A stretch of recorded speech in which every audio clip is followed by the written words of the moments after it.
तो दोस्तों आप ये देख सकते हैं थोड़ा तकनीकी हमारे पास इशू आ रहा है, नेटवर्क इशू है।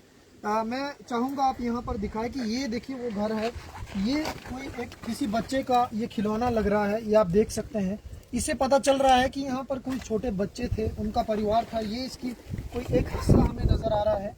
ये इस तरह का कोई है, देखो बच्चे खेलते होंगे, मतलब छोटे बच्चे भी यहाँ पर। आप थोड़ा आगे आइए, यहाँ पर हम दिखाना चाहेंगे कि यहाँ पर ये एक स्कूल है, ये आप देख सकते हैं। लगता है कि कोई बच्चे इसमें अपना कुछ सामान, कुछ पैसे या कुछ भी गुल्लक की तरह कुछ इसको बनाया गया है। ये आप देख सकते हैं ये किस तरह से इसमें कारीगरी की गई है, कील लगाकर और इस तरह से बनाया गया है। और ये कुछ जूते छोटे बच्चों के या गुड़िया के किसी के जूते हैं। ये आप घड़ा देख सकते हैं यहाँ पर। इससे प्रतीत होता है कि जो यहाँ पर लोग रह रहे थे वो कितने अपने ज़मीन से, इस मिट्टी से जुड़े थे और क्या क्या उनकी ज़रूरतें थी। उनके पास कोई हाईटेक यहाँ पर चीज़ें नहीं थी, किसी तरह का कोई वाईफाई या किसी तरह के कोई ऐसे उपकरण नहीं थे जो आज शहरी लोगों को मिलते हैं। तो मेरा ये बताने का सिर्फ इतना मकसद है कि देखिए लोग कैसे एक एक ईंट जोड़कर एक आशियाना बनाते हैं और किस तरह से ये चकनाचूर हो जाता है। लेकिन मुझे ये भी पता है कि जो मनी राम जी थे, जो गुरदास राम जी ने कहा था अभी पिछली वीडियो में कि वो 112 साल की उम्र में यहाँ पर तड़प तड़प कर उन्होंने अपनी जान गंवा दी, क्योंकि उनको अपनी मिट्टी से प्यार था। अंबुजा अडानी सीमेंट के इतने दबाव में आ चुके थे। आप ऊपर की तरफ देख सकते हैं, यहाँ पर ये कटान हुआ है। इसके महज सिर्फ 10 से 20 मीटर काम चल रहा था, मतलब सिर्फ 50 मीटर की दूरी में इनका घर था। तो कितने धमाके होते होंगे ये आप अनुमान लगा सकते हैं। और महज अभी 5 से 6 महीने इन लोगों को यहाँ से गए हुए हुआ है।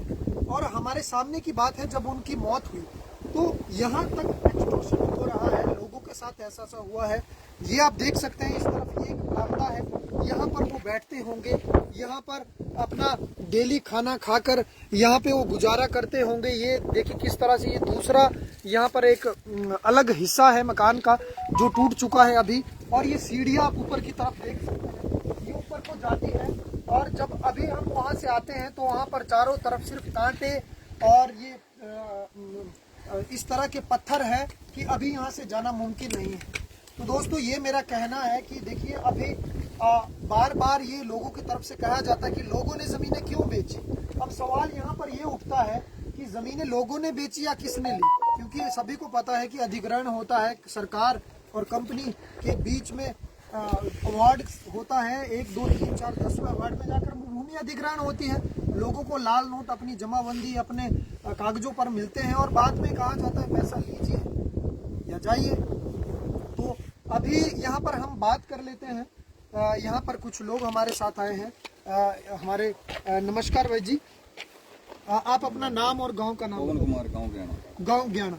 तो आप बताइए कि आप आज, क्योंकि किसान महापंच की हमारी किसान महापंचायत की बैठक थी, आप आए और आप अपने विचार रखिए कि आपके क्या क्या समस्याएं हैं और क्या क्या होना चाहिए। समस्या तो बहुत है, पर मैं एक ही समस्या बताऊंगा, क्योंकि आज सबसे पहले स्थापना हुई थी कंपनी की, तो उन्होंने सबसे पहले रेवेन्यू के साथ छेड़खानी की थी। ठीक है, रेवेन्यू के साथ। हाँ, जिसमें टेम्परी का एक मुद्दा उठा था 2008-9 में ज्ञाना गांव में जी। फिर जिस टाइम वो यहाँ आए उनके पास कब्जा नहीं था, कब्जा ही नहीं था कंपनी के पास। ठीक है।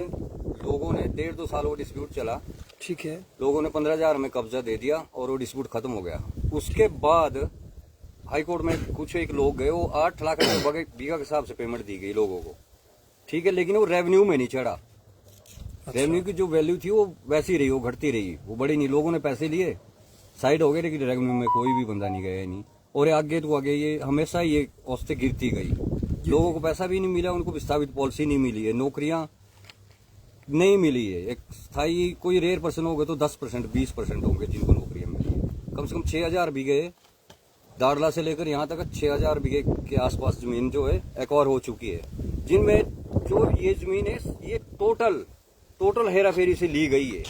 टोटल ही जमीन जब इन्होंने रेवेन्यू में छेड़खानी की तो एक गांव में नहीं हुई हो, वो हुई जितने भी लैंड लूजर थे उन सबके साथ। जो 1962 का जो रेट तय किया था कंपनी ने, जब राकेश शर्मा जी होते थे। ये कौन से सन की बात है? लगभग 2002 में उखड़ी है ये बात। लगभग ये 96 से पहले हो चुका है ये काम। पहले, ठीक है। बस मैं इतना ही कहता हूँ, मेन ये चीज है, लोगों को उनका हक मिलना चाहिए, अगर नहीं मिलता तो आपस में भिड़ के ले लो। ठीक है। और एक और चीज, जैसे कि आपने बताया कि 6000, वैसे जो मेरे पास वो कागजों के हिसाब से 6484 बीघे जो जगह है, जमीन एक्वायर करी है, आपका बिल्कुल कहना सही है। तो जो छेड़छाड़ हुई है, क्योंकि आज हमारे पास पवन जी बहुत से ऐसे लोग आए थे जिन्होंने कहा कि टेम्परिंग हुई है, और उन्होंने शुक्ला का भी नाम लिया है। चलो और मैं नाम नहीं लूंगा किसी का, नहीं, वो गवर्नमेंट अधिकारी था, वो लोगों ने ये कहा ऐसा है, नहीं। आज ऑन कैमरा ये कहा है कि अपने भाई के नाम पर किसी ने, शुक्ला ने जमीन करवाई, और फिर बाद में वो कंपनी में कार्य करने लग गए। तो ये जो सारा मुद्दा हुआ, आप कह रहे हैं कि पहले से होता है, तो फिर इसके खिलाफ कोई कार्रवाई भी की गई लोगों द्वारा, या उसमें क्या हुआ? इसमें कार्रवाई का केस किया गया कोर्ट में पैसा बढ़ा 8 लाख रुपए बीघा, जब 8 लाख रुपए बीघा, जबकि वो विविध ब्याज ज्यादा बन रहा था। ठीक है। लेकिन 2016 में वो पैसा 246 का लोगों को मिला। कोर्ट में कहाँ हुआ, हाई कोर्ट या? हाई कोर्ट शिमला में। हाई कोर्ट शिमला, ठीक है। और वो पैसा एसडीएम साहब के दफ्तर में मिला। ठीक है। 2016 में इन्होंने 1325 का अवार्ड किया, ठीक है। तो उसमें सिर्फ 5 लाख का फर्क पड़ा। 8 लाख रुपए 246 को मिला, जी जी। और 13.5 के हिसाब से 1325 का मिला हमारे को। 5 लाख रुपए बढ़ोतरी हुई उस चीज में, लेकिन वो रेवेन्यू में नहीं थी, रेवेन्यू में क्लियरेंस नहीं है उस चीज की, अच्छा। वो आज भी पेंडिंग में ही है। पेंडिंग में है। हाँ, मतलब आपका ये कहना है, ये आरोप है कि रेवेन्यू में इतना बड़ा जो रिकॉर्ड है वो नहीं दर्ज किया गया, नहीं। और कहीं नहीं है। देखिए दोस्तों, ये राजस्व विभाग पर सीधा आरोप लोगों का कि वो क्यों नहीं है, ये भी सवाल है। यहाँ पर सवाल खड़े हो रहे हैं प्रशासन की तरफ भी, रेवेन्यू विभाग की तरफ भी, और अंबुजा कंपनी की क्या दबाव है, क्या कारण है। और अंत में आप ये बताइए पवन जी की जो आपने मामला देखा, आप देख रहे हैं कि लोग एफआईआर के लिए धरने पर बैठे थे, और आज एफआईआर का, क्योंकि जो एसडीएम कार्यालय से लेटर आया, आज जो मीटिंग रखी गई है उसमें ब्लास्टिंग के बारे में नहीं कहा गया था एसडीएम कार्यालय से, सीधा ये लिखा था कि लोगों की चर्चा की जाएगी। तो उसके बारे में आप क्या कहना चाहेंगे, उस धरने को जो हाईजैक किया गया? चर्चा किस बारे में? एसडीएम कार्यालय में आज एक मीटिंग है, आपको इसके बारे में पता है कि हाँ, आज एक मीटिंग रखी गई थी कि लोगों की बातों में चर्चा की जाएगी, लेकिन वो मीटिंग किस वजह से थी आपको पता होगा कि 9 तारीख को, क्योंकि 6/12/2025 को बड़ा धमाका हुआ अंबुजा अडानी कंपनी की तरफ से। गमारो गांव में बड़ी बड़ी चट्टानें आई, और हम सभी लोग वहां पर धरने पे बैठे थे दिन रात, और फिर उस धरने को हाईजैक किया गया। बड़ी पुलिस की छावनी थी 9 तारीख को, और एसडीएम महोदय जी की तरफ से ये कहा गया कि 16 तारीख को हम मीटिंग रखेंगे, लेकिन लोग एफआईआर के लिए बैठे थे। आज मीटिंग है, इसके पीछे क्या बात, मतलब एफआईआर तो हुई नहीं, और मीटिंग किस बात की? नहीं, इसमें ऐसा है, तो एफआईआर का मैं नहीं बोल सकता किस मुद्दे पे थी, तो इसकी गलती है, वो एम्प्लॉय खुद देखेगा। वो एम्प्लॉय की कौन एम्प्लॉय पब्लिक है ना, कौन एम्प्लॉय देखेगा? जो कंपनी का कोई अधिकारी मेन होगा। नहीं, कंपनी ने तो ब्लास्टिंग करी ना, कंपनी तो किसने ऑर्डर दिया, मेन तो वही है ना, वो हम क्या कह सकते हैं। ठीक है, ठीक है। वो मतलब कार्रवाई कंपनी थोड़ी करेगी, कौन वो करेगा? तो एम्प्लॉय को वही खुद देखेंगे, लेकिन वो ये शुक्र है जान माल की वहाँ पे हानि नहीं हुई, मेन चीज है। नहीं, मतलब कंपनी ने, देखो माइनिंग हेड है महेंद्र मेघतिया, मैं आपको बता देता हूँ, जो ब्लास्टिंग का देखते हैं, तो उनके ऊपर एफआईआर की थी गमारो गांव के 10 से 12 लोगों ने। तो उन्हीं ने साइन किया कि मैं 16 तारीख तक जिम्मेवारी लेता हूं कि यहाँ पर काम नहीं चलेगा, और अगले दिन काम चल रहा था। पहली बात वो दोषी है, दूसरी बात काम चल रहा है, चलो तीसरी बात वो मीटिंग चल रही। चलो झूठ का सहारा तो ले ही लेता है यार, आम आदमी ले ही लेता है, वो बात नहीं, ले लिया उन्होंने, वो निकल गए यहाँ से झूठ का सहारा लेकिन लोग क्या कर रहे हैं, लोग अपने हक मांगने के लिए कब तक बैठेंगे, मैं ये चीज देखता हूँ। जी, बिल्कुल। आपका क्या कहना है कि ये प्रोटेस्ट सही है या क्या है? आप ठीक है, ये जायज है ये, पर लेकिन ये सारी बातें हो चुकी है, हो चुका है। राष्ट्रपति आप बता दीजिए, आपके पास डिपार्टमेंट तक राजस्व विभाग से छेड़छाड़ के ये सारे रिकॉर्ड है, लेकिन इन पे कोई इम्प्लीमेंट नहीं हुआ। पढ़िए आप, कोई बात नहीं, बहुत टाइम है। 246 बीघे का राजस्व यहाँ पर कैमरा कर लीजिए, क्या 03 का 08 बनाया है इन्होंने, ठीक है। मतलब जो आपकी जो सालाना वैल्यू होती है जी, उसी को ही कम कर दिया इन्होंने। अच्छा, ठीक है, ठीक है। और बहुत कुछ है, लेकिन इन पे कभी आज तक इम्प्लीमेंट नहीं हुई ये चीजें। बताइए, आप बताइए, जनता सुन रही से है। छेड़छाड़ की गई, फिर भी जांच होगी, जांच बोला बहुत बारी। 16 मई अंबुजा ने स्थानीय लोगों को पर्यावरण हित में काम किए, ये काम किए हैं, लेकिन ये कभी इम्प्लीमेंट नहीं हुआ किसी आदमी के ऊपर। ठीक ये कागजों में हो चुके हैं, ठीक है, लेकिन आदमी के पास नहीं हुए, नहीं कभी नहीं। ठीक है, ठीक है। मतलब जो मैं समझ पा रहा हूँ, आपके कहने का मतलब है कुछ और भी है, आपके कहने का मतलब। ये देखो, अच्छा, एक और कागज है इनके। जी, राष्ट्रपति जी ने दाड़ागढ़ सीमेंट कंपनी को जांच के आदेश दिए थे 2012 में। ठीक है। आज कितना है? आज तो 25 खत्म हो गया। कुछ नहीं हुआ है, कागजों में हुआ। ठीक है, तो आपका कहना है इसमें कुछ 1300 बीघे जमीन ऐसी है जिस पर उस टाइम नाजायज खनन करते थे। ठीक है। तब भी बहुत सारी बहुत हुई। कुछ एक हमारे स्थानीय बड़े बड़े जो नेता होते हैं, जी जी। वो छोटे लोगों को दबाने की कोशिश करते हैं। हाँ जी। वही चीज है, हमारे को दबना है तो हमारे ऊपर क्या होगा, फौजदारी के केस लगेंगे। लगा ठीक है है ना? मेरे ऊपर स्वयं लगा है। चलो कोई बात नहीं, मैंने 8 साल भुगते हैं। बिल्कुल। 14 बार मेरा अरेस्ट हुआ, 8 साल मैंने केस भुगते अच्छा, हैं। आपके ऊपर भी केस हुआ? कौन से 8 साल में? केस भुग चुका हूँ मैं 2008-9 से लेकर। 2008-9 से लेकर। आपका क्या मुद्दा था, किस लिए केस मेरा हुआ? मुद्दा तो सिर्फ जमीन का था, उसमें कब्जा नहीं था नहीं अच्छा अच्छा, कंपनी के पास। ठीक है। मेन चीज है कंपनी के पास कब्जा ही नहीं था नहीं उसका, लेकिन लोगों से उन्होंने इमीडिएट कब्जा ले लिया 15,000 रुपए भी दे के, जबरन? जब रन। अच्छा ठीक है। तो वो काम हो गया और बात खत्म हो गई। फिर केस आप पे किस बात के किए? वो तो फौजदारी थे जब मैं काम रोकता था। अच्छा, काम रोकते थे। हाँ, मैं काम रोकता था ना स्पोर्ट पे।